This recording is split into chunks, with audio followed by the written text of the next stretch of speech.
अस्सलाम वालेकुम। मेरा नाम डॉक्टर दानियाल है और मैं एज इंटर्निस्ट इंटरनल मेडिसिन में अपनी प्रैक्टिस करता हूँ। आज का जो हम डिस्कस करेंगे टॉपिक वो है हाई ब्लड प्रेशर के बारे में। हाई ब्लड प्रेशर क्या है और ये बीमारी कैसे लाहक होती है, इसको कैसे प्रिवेंट किया जाए या अगर हो जाए तो कैसे ट्रीट किया जाए, आज ये सब डिस्कस होगा। हाई ब्लड प्रेशर तब बढ़ता है जब हमारी शरीयानों में खून की जो रफ़्तार है या प्रेशर है वो बढ़ जाए।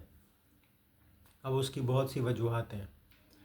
हाई ब्लड प्रेशर प्राइमरी होता है और सेकेंडरी होता है।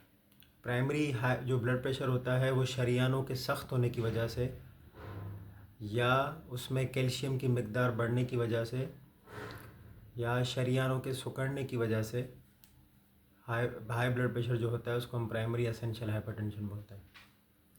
एक होता है सेकेंडरी हाइपरटेंशन, जो किसी और वजूहत की बिना पे ब्लड प्रेशर बढ़े, जैसा कि कोई गुर्दे का मसला हो या कोई ऐसी रसोली हो जो ब्लड प्रेशर बढ़ा रही हो, या कोई गिल्लर का थायराइड का मसला रहा हो, या गुर्दे में एड्रेनल ग्लैंड में कोई जो हार्मोन्स हैं जैसे कि कॉर्टिसोल ज़्यादा रिलीज़ हो रहे हों, या आप कोई ऐसी दवाएं इस्तेमाल कर रहे हो जो ब्लड प्रेशर बढ़ा रही हैं। तो उनमें से बहुत सी वजूहत हैं जो सेकेंडरी हाइपरटेंशन करवाती हैं। जो कॉमन है हमारे पास सबसे ज़्यादा वो प्राइमरी हाइपरटेंशन है, जिसमें उम्र के साथ साथ जब शरीयानें सख्त होती जाती हैं तो ब्लड प्रेशर बढ़ता जाता है, या चर्बी की ज़्यादती की वजह से खून में ब्लड प्रेशर बढ़ता जाता है, या शुगर की वजह से शरीयानें सख्त हो जाती हैं उसकी वजह से ब्लड प्रेशर बढ़ता जाता है।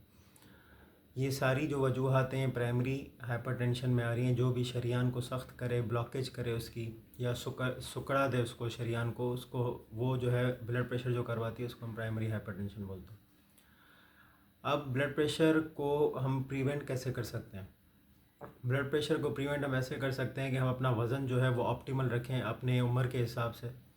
जैसे कि 65 से 70 किलोग्राम एक नॉर्मल अडल्ट के लिए, मेल के लिए जो है वो काफ़ी है वज़न, और फीमेल्स के लिए 50 से 55 किलो।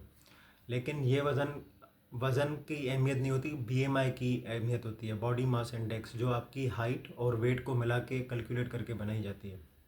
अगर आपका बीएमआई नॉर्मल वेट के रेंज में आ रहा है तो आप हेल्दी हैं, आपको वेट कम या ज़्यादा करने की ज़रूरत नहीं है।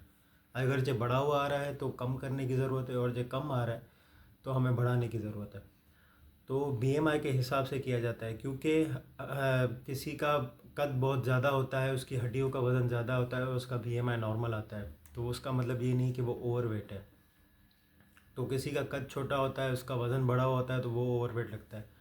तो बॉडी मास इंडेक्स के ज़रिए वज़न की जो है सारी एक अप्रॉक्सीमेट लगा के उस हिसाब से बॉडी का जो वेट है वो मेंटेन करना होता है। जब वेट मेंटेन होता है तो ब्लड प्रेशर नॉर्मली कम हो जाता है, क्योंकि जब वज़न कम होगा, बॉडी आपकी अपने आपके उस हिसाब से होगी तो उसमें खून आराम से पहुंच सकेगा, खून का प्रेशर बढ़ने की ज़रूरत नहीं पड़ेगी, या दिल की धड़कन कंट्रोल में रहेगी, दिल को ज़्यादा जो है वो पंप नहीं करना पड़ेगा ब्लड, तो प्रेशर भी नहीं बढ़ेगा।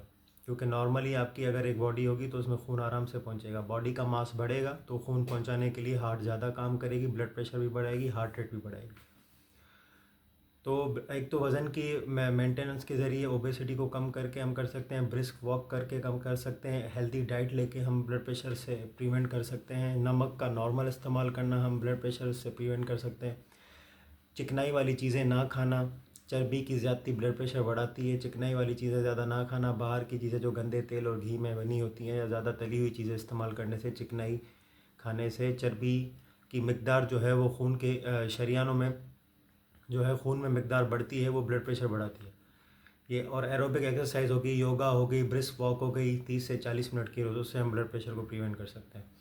अगर जब ब्लड प्रेशर हमें लाहक हो गया है और हम इन चीज़ों से ब्लड प्रेशर को कंट्रोल नहीं कर पा रहे हैं, तो हमें फार्माकोलॉजिकल ट्रीटमेंट की तरफ जाना पड़ता है, जिसमें बहुत सी मेडिकेशंस और ड्रग्स आती हैं। वो गाइडलाइंस के हिसाब से दी जाती हैं जो पूरे वर्ल्ड वाइड में फॉलो होती हैं। एक अमेरिकन गाइडलाइंस होती हैं, यूरोपियन गाइडलाइंस होती हैं, जेएनसी गाइडलाइंस होती हैं। तो ये तीनों गाइडलाइंस पाकिस्तान में फॉलो होती हैं, उस हिसाब से मेडिकेशन ड्रग्स स्टार्ट हम करते हैं, जिसमें से हम पहले सिंगल ड्रग स्टार्ट करते हैं लो डोज पे, उस पर ब्लड प्रेशर मॉनिटर करते हैं।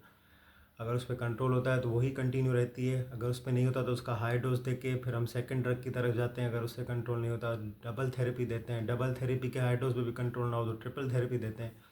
तो ये सारी चीज़ें हैं जो ब्लड प्रेशर कंट्रोल करने के लिए हम इस्तेमाल करते हैं। अब एक होता है कि ब्लड प्रेशर किसी मौके पर इंसिडेंटली पेशेंट आया दिखाने, ब्लड प्रेशर चेक करवाया हॉस्पिटल में, बढ़ा हुआ मिला, तो उसका मतलब ये नहीं इसको ब्लड प्रेशर है, ये वाइट कोट हाइपरटेंशन है। वाइट कोट हाइपरटेंशन मीन कि हॉस्पिटल में जब पेशेंट आता है तो वो स्ट्रेस में आ जाता है, घबरा जाता है कि मैं अस्पताल में आ गया हूँ, मैं बीमार हूँ, उस वजह से स्ट्रेस की वजह से उसका थोड़ी देर के लिए ब्लड प्रेशर बढ़ जाता है, जिसको हम वाइट कोट हाइपरटेंशन बोलते हैं। तो ऐसे पेशेंट को हम मॉनिटर करते हैं 3 डेज़ के लिए कि आप 2 दफ़ा 3 दिन तक जो है ब्लड प्रेशर चेक करवाएं। अगरचे बढ़ा हुआ आ रहा है तो आपको ब्लड प्रेशर है, अगर नहीं आ रहा तो आपको ब्लड प्रेशर नहीं है, that was a white coat hypertension. तो ब्लड प्रेशर ऐसे डायग्नोज किया जाता है। कभी भी फर्स्ट रीडिंग पे हम एंटी हाइपरटेंसिव मेडिकेशन स्टार्ट नहीं करते, पेशेंट को मॉनिटर किया जाता है, फिर उसको फॉलोअप पे बुला के फिर से ब्लड प्रेशर चेक किया जाता है, पूरी उसकी रीडिंग्स ली जाती हैं, या एम्बुलेटरी मॉनिटरिंग करते हैं हम ब्लड प्रेशर की, उसके बाद हम ब्लड प्रेशर को डायग्नोज करते हैं। कभी भी एंटी हाइपरटेंसिव ड्रग हम ऐसे स्टार्ट नहीं करते, क्योंकि वो ब्लड प्रेशर एक हद तक लो कर सकती है और पेशेंट बेहोश भी हो सकता है। तो ये सारी चीज़ें हैं जो हमें देख के फिर ब्लड प्रेशर की दवाई इस्तेमाल स्टार्ट करनी होती है। और एक होती है हाइपरटेंसिव इमरजेंसी, एक होती है हाइपरटेंसिव अर्जेंसी। अब हाइपरटेंसिव अर्जेंसी वो है जिसमें जो है आपका कोई ऑर्गन डैमेज ना हो सॉरी, कोई ऑर्गन डैमेज ना हुआ हो, लेकिन ब्लड प्रेशर एक ख़तरनाक हद तक बढ़ा हुआ हो। और हाइपरटेंसिव इमरजेंसी वो है जो 200 से ज़्यादा आपका ब्लड प्रेशर जाता है और एंड ऑर्गन डैमेज भी हुआ हो, खुदा न खास्ता अटैक हो गया हो, या गुर्दा अफेक्ट हुआ हो, या आंखों की नज़र चली गई हो, तो इसको हाइपरटेंसिव इमरजेंसी कहते हैं। जब हमेशा इमरजेंसी में ये देखा गया है कि अचानक से पेशेंट्स आते हैं, वो नॉन हाइपरटेंसिव होते हैं, ब्लड प्रेशर उनकी बीमारी होती है, दवाई इस्तेमाल नहीं करते, और 200 से ज़्यादा ब्लड प्रेशर के साथ आते हैं, खुदा न खास्ता फालिज हो जाता है उनको, या दिल के अटैक के साथ आते हैं, जिसको हम हाइपरटेंसिव इमरजेंसी बोलते हैं। तो जिसकी भी ब्लड प्रेशर डायग्नोज हो गई है, इस तरीके से मॉनिटर होके, एम्बुलेटरी मॉनिटरिंग होके, या 3 डेज़ तक मॉनिटर करके कंसिस्टेंटली ब्लड प्रेशर जब 120/80 से ऊपर आए, 120 सिस्टोलिक ब्लड प्रेशर है, जो हम कहते हैं कि ऊपर का प्रेशर, जो हम लेमन लैंग्वेज में कहते हैं कि ऊपर का ब्लड प्रेशर मेरा बढ़ा हुआ है, और 80 जो है वो डायस्टोलिक ब्लड प्रेशर है, जो जिसको हम बोलते हैं कि नीचे का ब्लड प्रेशर बढ़ा हुआ है। 120/80 से ज़ायद जो रीडिंग है आजकल वर्ल्ड वाइड में जो हो रही है वो है 120/80 से अगर 5%, मतलब जैसे कि 125 हो गया या 80 से 85 हो गया, तो ये भी ब्लड प्रेशर डायग्नोस हम इस पर करते हैं। पहले कहा जाता था कि 140/80 से ऊपर है तो ब्लड प्रेशर है, लेकिन अभी गाइडलाइंस बिल्कुल चेंज हो गई हैं। एडवांसमेंट में जो अपडेटेड गाइडलाइंस है उसमें ये है कि 130 से बढ़ा हुआ या 130 से बढ़ा हुआ या 80 से बढ़ा हुआ ब्लड प्रेशर, यानी 130/80 से बढ़ा हुआ जो प्रेशर है उसको हम ब्लड प्रेशर कहते हैं, वो हाइपरटेंशन डायग्नोज करने के लिए काफ़ी है। तो अगर 3 से 4 दिन तक कंटिन्यूसली 2 टाइम अगर आप दिन में चेक करें ब्लड प्रेशर और 130/80 से बढ़ा हुआ आ रहा है, तो ये ब्लड प्रेशर आपको लाहक हो चुका है। अब पहले तो हमें नॉन फार्माकोलॉजिकल, मैंने आपको बता दिया कि हम वॉक करके, वज़न की कमी करके, चिकनाई वाली चीज़ें ना खा के, नमक कम इस्तेमाल करके इस चीज़ को कंट्रोल कर सकते हैं, लेकिन अगर ना हो तो हमें फिर वो फार्माकोलॉजिकल ट्रीटमेंट जो मैंने आपको बताई कि हमें दवा पे आना पड़ता है और उससे ब्लड प्रेशर कंट्रोल करना पड़ता है। ब्लड प्रेशर को अगर कंट्रोल ना किया जाए टाइम पे और वो बहुत अरसे तक बढ़ा हुआ रहे तो वो नुकसान करता है, वो आँखों की बीनाई से अफेक्ट होती है, आप आँखों की बीनाई जा सकती है, खुदा न खास्ता फालिज लकवा हो सकता है आपको, जिससे बंदा माजूर हो सकता है और बेड पे आ सकता है। उसके अलावा जो है दिल का अटैक हो सकता है, या गुर्दे ख़त्म करके गुर्दों की बीमारी और डायलिसिस पे मरीज आ सकता है। तो ब्लड प्रेशर को कंट्रोल करना, ब्लड प्रेशर से प्रिवेंशन, और ब्लड प्रेशर अगर हो जाए तो उसको कंट्रोल करना, टाइम पे दवाई लेना, मॉनिटर करना और डॉक्टर से फॉलोअप करना बहुत ज़रूरी है, वरना ये ख़तरनाक साबित हो सकता है।